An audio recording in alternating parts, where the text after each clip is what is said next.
Win, lose, or draw, it's always going to be Detroit Lions one pride. Been a Detroit Lions fan since I was 7 years old, 8 years old, and I done went through 0-16 seasons. So winning our division, winning the conference, the first round bye, to lose in the playoffs, hey, I experienced way worse as a Lions fan. And I think last year, that loss against San Francisco was way harder than this one. I couldn't even sleep for 2 days. I couldn't eat and everything because I feel we were the better team. I feel we were a better team than the Kansas City Chiefs, who went ahead and won the Super Bowl. And I felt like player for player, we outplayed them, but the coach's decision blew last year. This year against the Commanders, I feel we had more skilled players. We were more talented at running back, receiver, but their quarterback, which is way better than our quarterback. And our defense was just decimated. And we didn't do what we should have did to win, man. You cannot overcome all those turnovers. A pick six, a fumble in the red zone, treating this like a regular season game against a 2-14 team where you throwing passes with a wide receiver.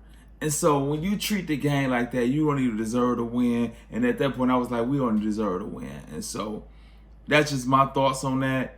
Congratulations to Washington. They franchise been through so much. I know so many Redskins fans who jumped ship because they was Redskins fans. And once they changed the name, they was no longer Washington Redskins fan. But they quarterback, which is better than ours, Jared Goff. Whenever you depend on him or you think we right there, Jared Goff show you why the Rams let him go. He would get you there. He would do good.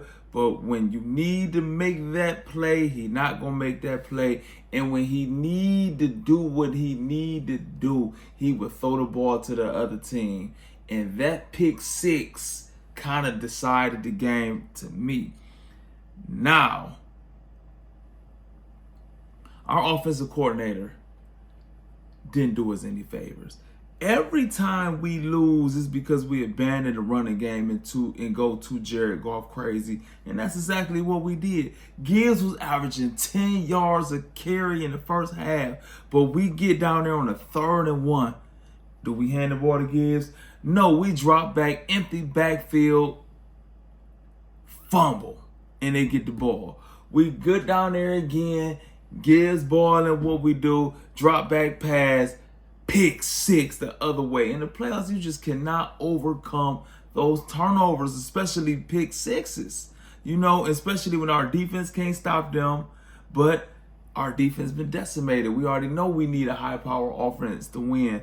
A lot of times, their defense couldn't stop us, but they didn't turn the ball over. They didn't give us points on with their defense. So, you know, I believe it was an offensive coordinator, terrible play calling, and then a trick play in a game like that where they couldn't even stop us. And then Jared Goff, man, just throwing the ball to the other team, fumbling and stuff like that. And that's what cost us the game. And another bad play. It was 4th and 1. We had 12 men on the field, and the defense didn't even call the timeout, or the head coach didn't call the timeout. So it was coaching blunders and Jared Goff. And then, like, okay, this man-to-man blitzing, it ain't working. At some point, Tom Brady even called it out, man. Let's change up the defense and make them work down the field, and maybe the ball can get tipped, or just make them work down the field instead of just big play, big play, big play. And so all that just man-on-man defense and blitzing, it didn't work. And so I believe, man, sometimes if that's not working, man, you gotta call the plan B or audible, or just do something different, man. Insanity is doing the same thing, expecting different results. And I feel our defensive coordinator, our coaches just get too arrogant. Like, this is my way, we gonna do it. We ain't going, like, we ain't switching. Sometimes stuff ain't working, man. And you putting players in bad positions that's not working in that game, man. I think you owe it to your players to put them in the best position to succeed. And I don't believe our coaches has been doing that. Now, I think Goff is a good quarterback. I think he's a good quarterback for the regular season, could get you a playoff game. But when you really get deep in the playoffs where all the teams have top-notch quarterback, top-notch defenses, top-notch players, top-notch coaches, and not gonna make mistakes, man, Goff just not it, bro. Because sometimes you need that quarterback to make that play or not make that mistake. And I just don't believe Goff is that dude. And I had seen the Facebook post earlier, and they were saying, who won a trade? They show all the stuff we got from the Rams. We got Goff, we got Gibbs, we got Williams. We got a lot of players, and they only got our quarterback.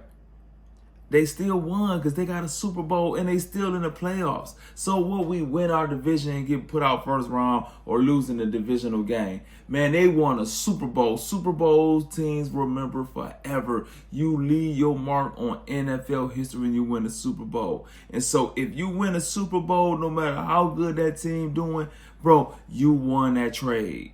But I would have still made that trade because I'd rather be competing how we are right now to be winning 8 games with, Stafford. So that's my take. I'm still a Detroit Lions fan. One pride, all grit, go Lions. But that was my breakdown how we lost the game against the Washington Commanders. And I'm out. See y'all next year.